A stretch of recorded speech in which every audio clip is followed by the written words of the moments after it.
Olá pessoal, tudo bem com vocês? Aqui quem fala é Gustavo Arlan, produtor de conteúdo do Vai Cair no AB e como costumo falar para vocês, né, o seu criado.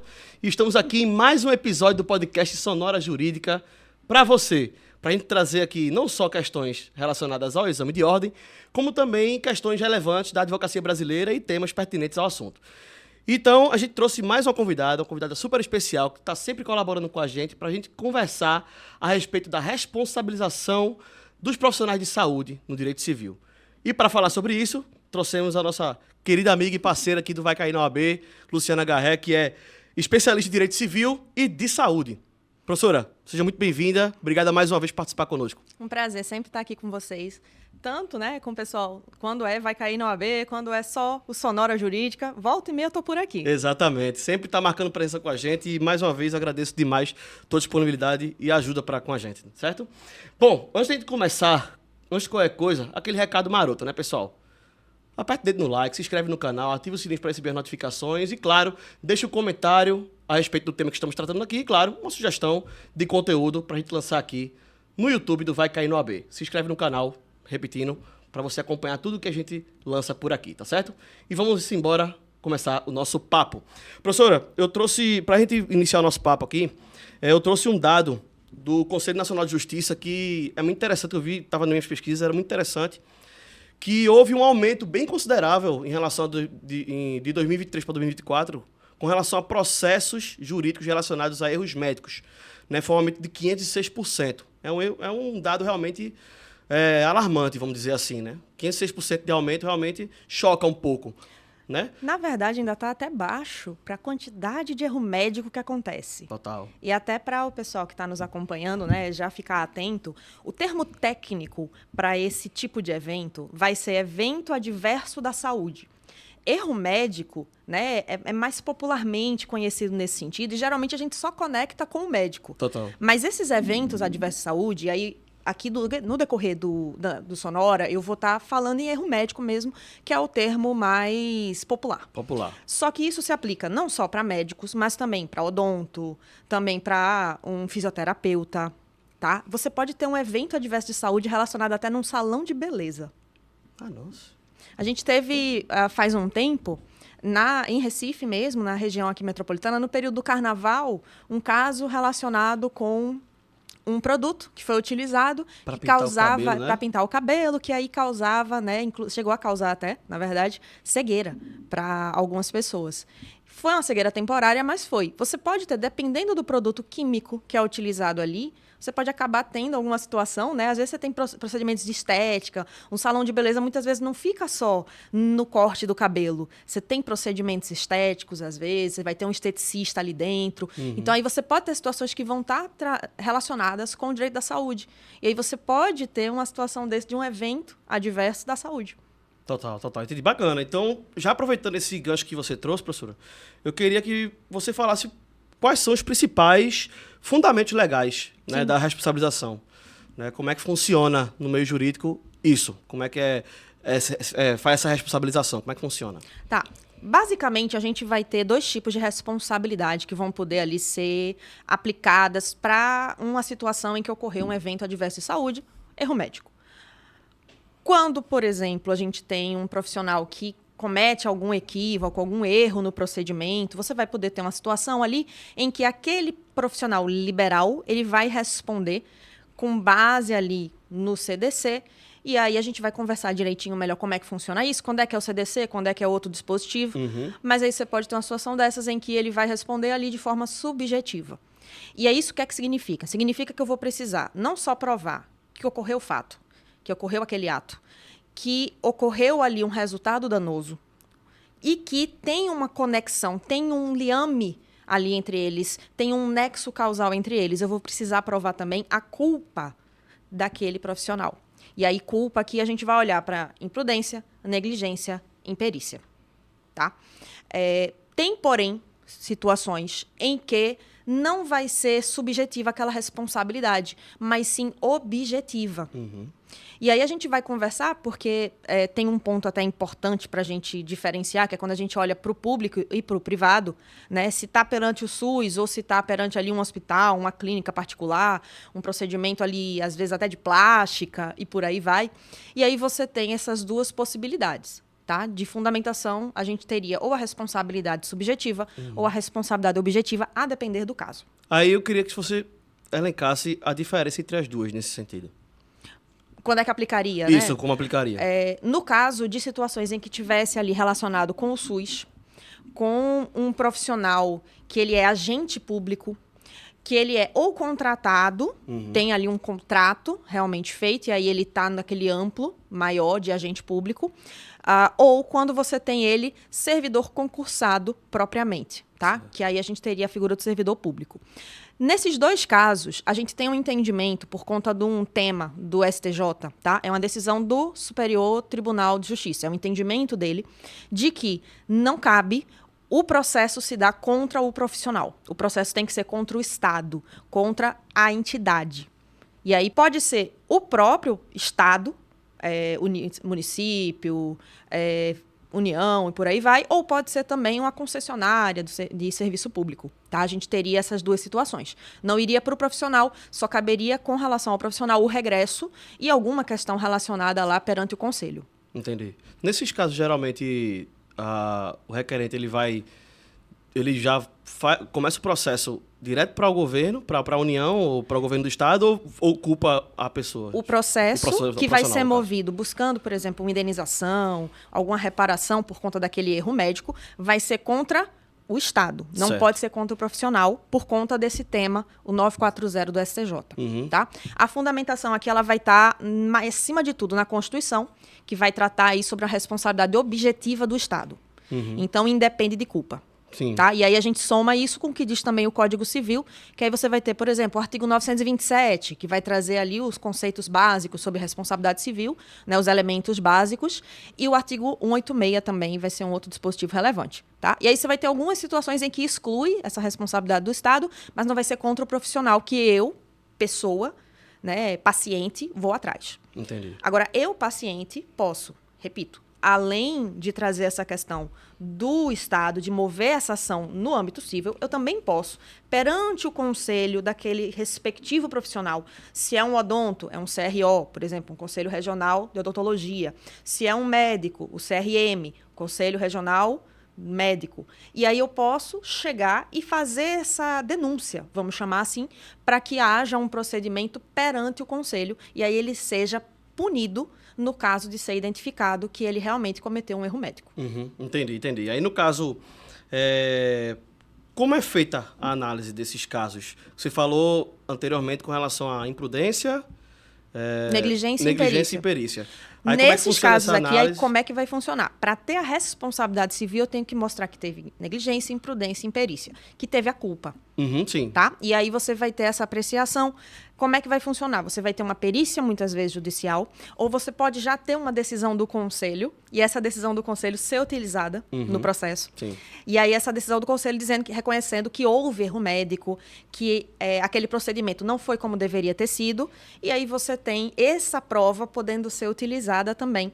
E alguns juízes, a gente tem alguns tribunais, por exemplo, o TJ de São Paulo, o TJ do Paraná, que vão trazer para a gente entendimentos no sentido de que adote-se, se houve ou que não houve erro médico, o entendimento do conselho.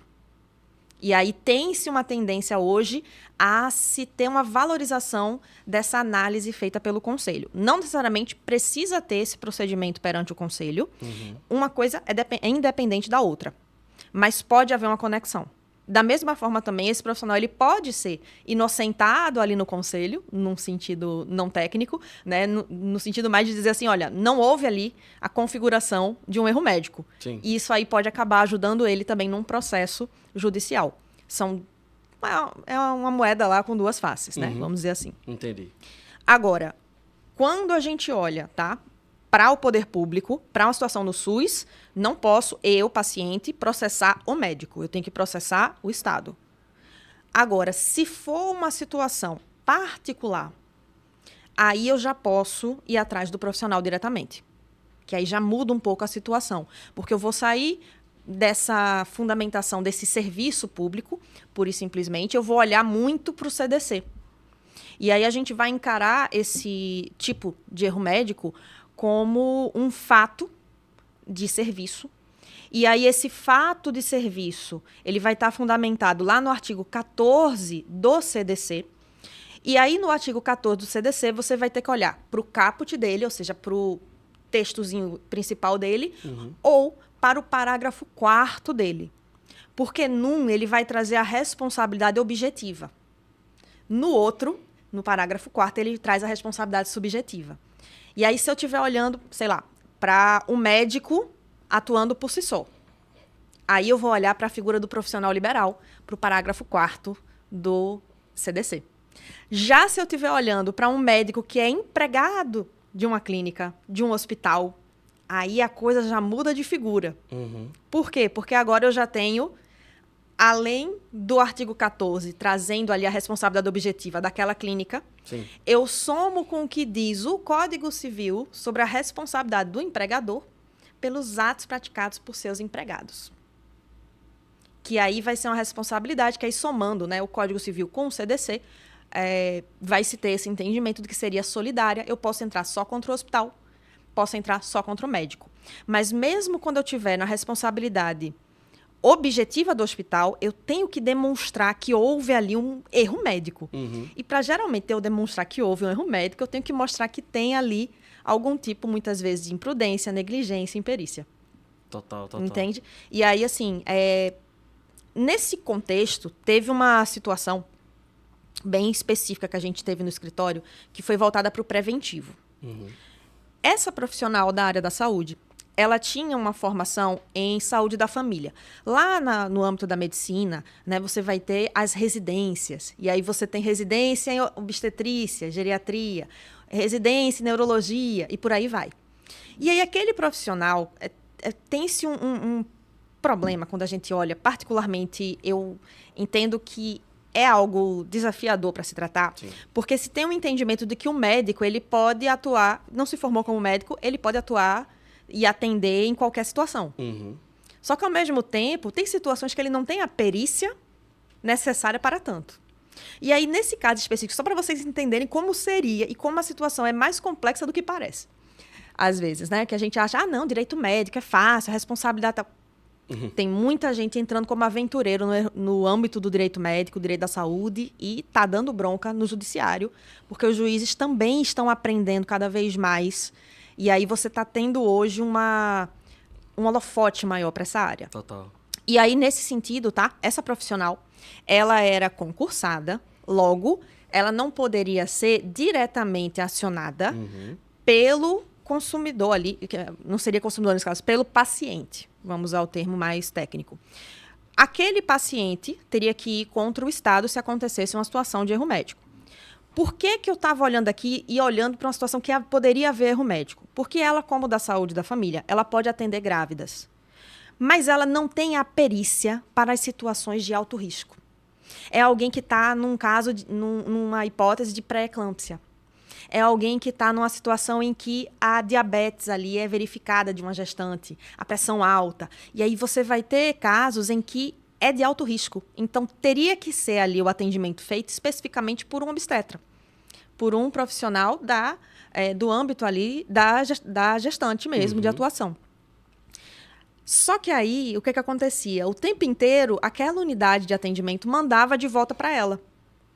E aquela gestante de alto risco não estava sendo atendida como deveria pelo profissional que tinha aquela especialidade. Problemas internos à parte ali, da questão daquela entidade federativa, a gente teve que fazer uma série de documentações voltadas para o ente ao qual ela estava ligada. O ente pode ser um município, um estado, etc. Além disso, a gente fez, né, para o próprio diretor ali responsável por aquela unidade e para o ente, a gente fez ainda também uma documentação voltada ali para o Conselho Regional e para o Conselho Federal. Para esclarecer vários pontos, para buscar mostrar que ela está fazendo a parte dela, que ela está ali também para o paciente. Ela apresentava uma documentação também para deixar o paciente ciente do que estava acontecendo. Claro, se aquela moça grávida, por exemplo, que veio ali para ela, passar mal, ela vai atender. Uma situação de urgência, se não tiver nenhum outro médico, ela vai atender. Por quê? Porque é, inclusive, um dever dela. Sim. Mas, se estava tudo controlado, que aí era o ponto que ela verificava, ela encaminhava novamente para a área específica, que era ali a que deveria acompanhar. Nesse caso específico, ela tinha respaldo para poder fazer essa atividade por parte dos... O que acontece? Tem-se o entendimento de que o médico, uma vez formado, pode atuar ali, pode atender. Sim. Ele tem que socorrer especialmente. Numa situação de... A gente teve muito caso desse quando olhou para a situação da Covid. Porque teve um momento em que estava faltando médico especializado para poder ter o atendimento. E aí, de repente, você tinha dermatologista sendo chamado para atuar. Mas qual é o entendimento que se tem? Ora, ele passou pelo curso de medicina, então um mínimo ele tem conhecimento. Só que qual é o risco desse profissional? Como ele não tem a especialidade, qualquer coisinha pode responder por imperícia. Mas, ao mesmo tempo, ele é obrigado a agir. Então, é por isso que eu falo que é uma situação problemática. Sim. Porque você tem um risco muito alto para aquele profissional da área, especialmente aqui que a gente está falando da medicina. Ao mesmo tempo também eu fico pensando, nesse caso da Covid especificamente, como é uma doença nova, né, e todo mundo foi recrutado para poder fazer esse atendimento, né? Então acaba que todo mundo ali tentando entender como é que funciona a doença, como é que faz o tratamento e tudo mais. Com certeza, infelizmente, algumas dessas mortes podem ter ocorrido por uma imperícia. Por uma imperícia. Muitas né? a gente não consegue dizer, até porque assim, você tem uma hipótese em que falo pode geral, ser que nem sim. tenha acontecido Exato, imperícia, exato. mas tem casos ali que podem ter acontecido. E além disso, você tem que sempre pensar que ali é uma pessoa que está atuando. Exato. E aí, o que acontece? Um ponto que a gente está fazendo muito, porque eu sou professora, mas também sou advogada. E um ponto que a gente está fazendo muito lá no escritório é com relação a focar na prevenção. Porque qual é o problema? A gente está vendo esse aumento da judicialização, mas não resolve. Nem para o médico, nem para o dentista, nem para o paciente.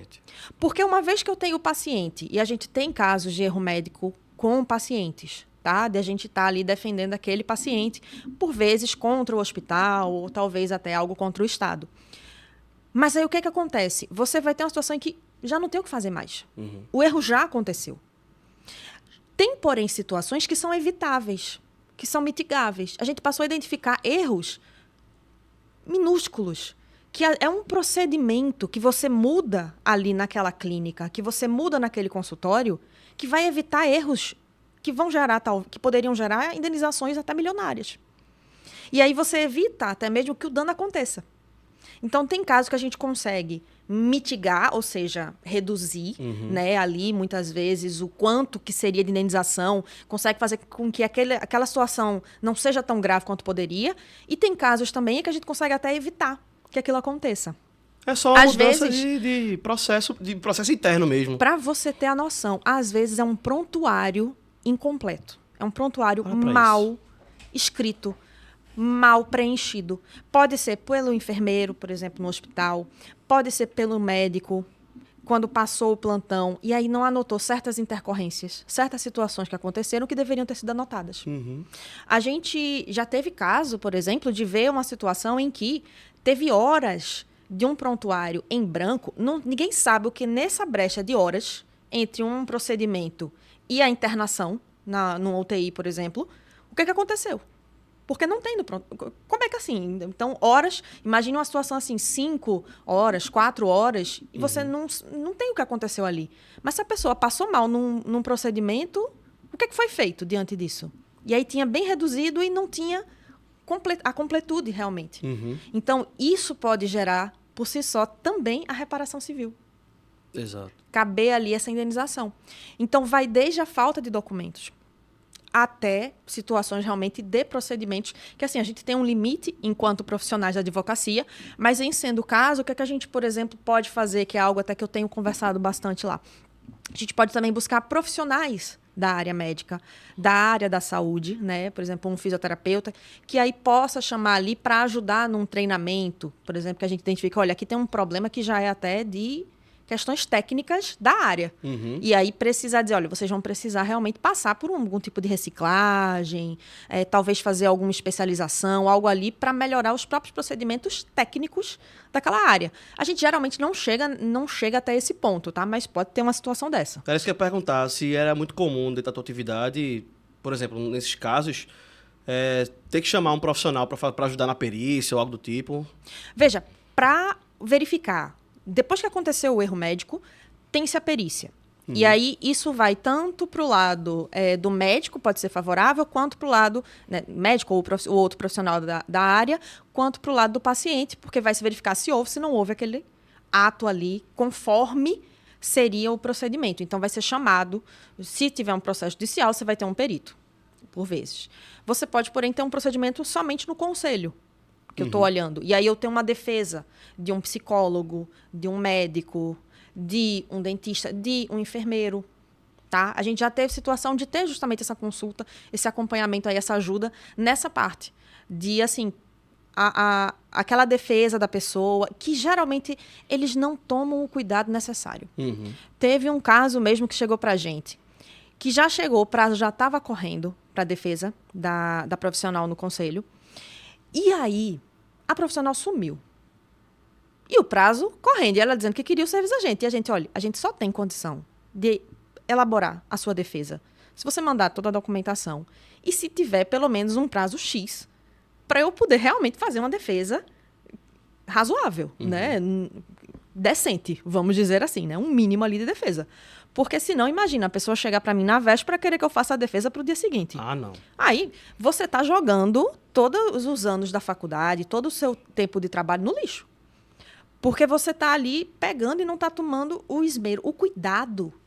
Porque aquilo ali é sua profissão. Se o conselho decidir que vai lhe caçar, e agora?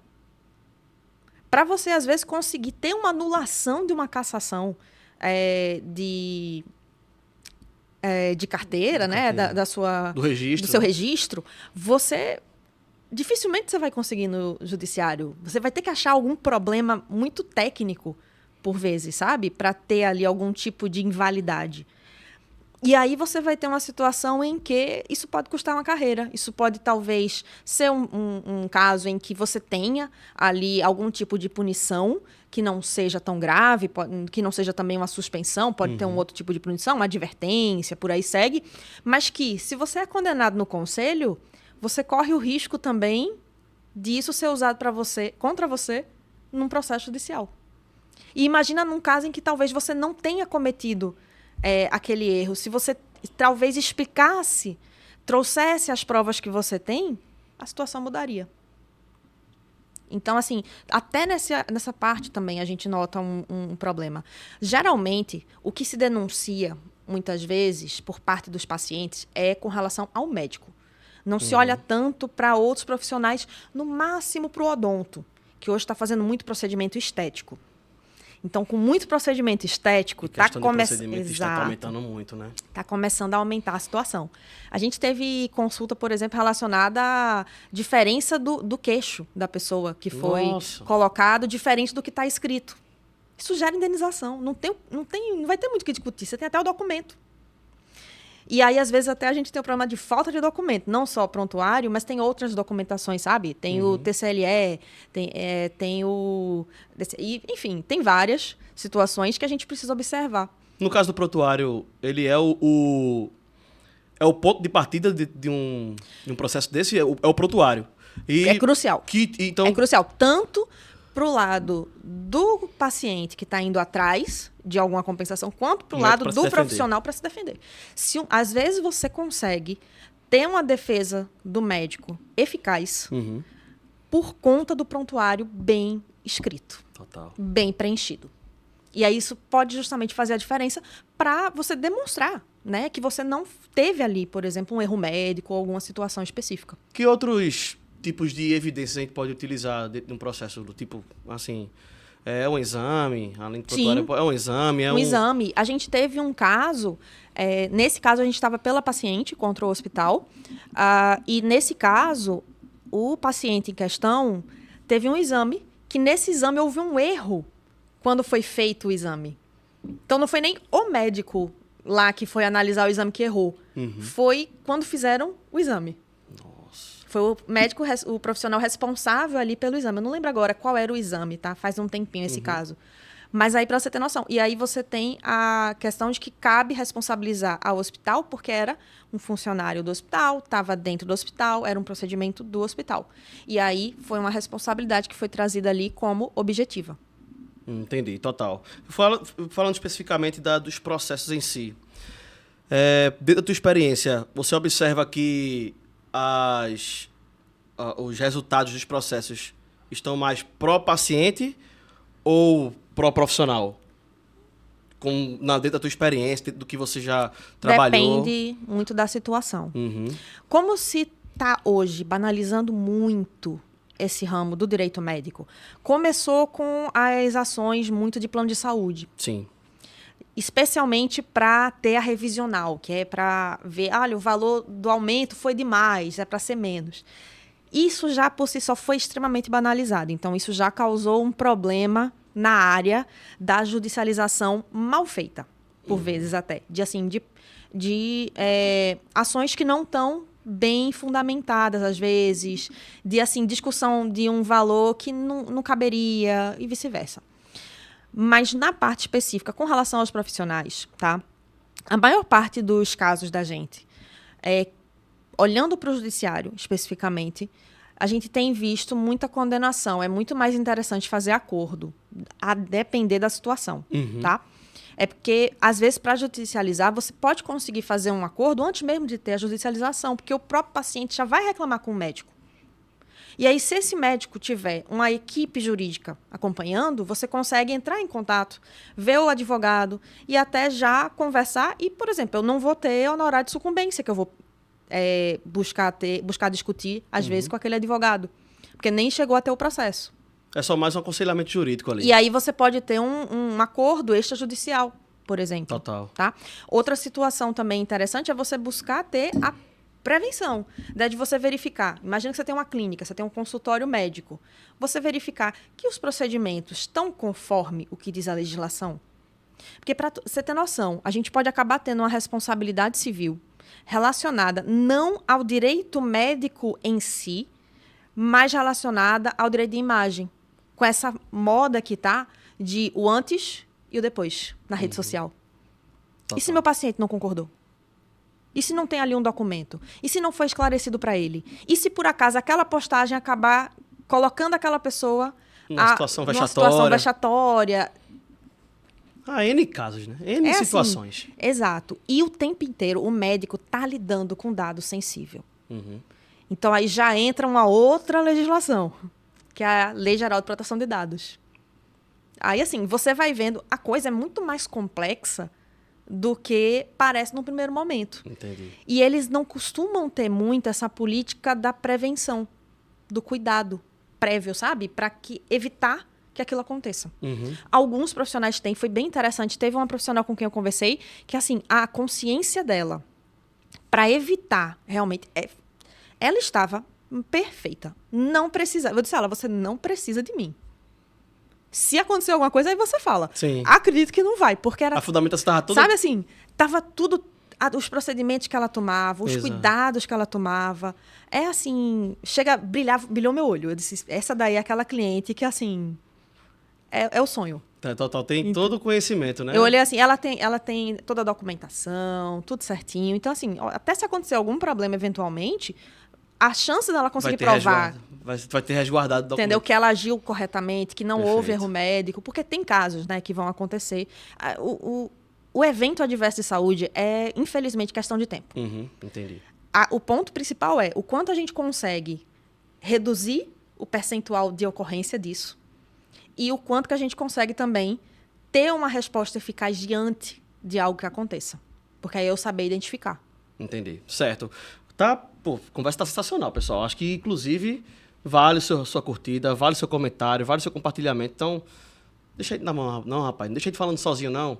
Curta o nosso vídeo, compartilhe com os colegas, porque aqui tem informação importante e relevante para você, tanto que está se preparando para o exame de ordem, como também para sua atividade no dia a dia. Não tenha dúvida que isso vai lhe ajudar bastante. Para se encaminhando agora para a nossa parte final, nossos 5 minutinhos finais, viu, Lu?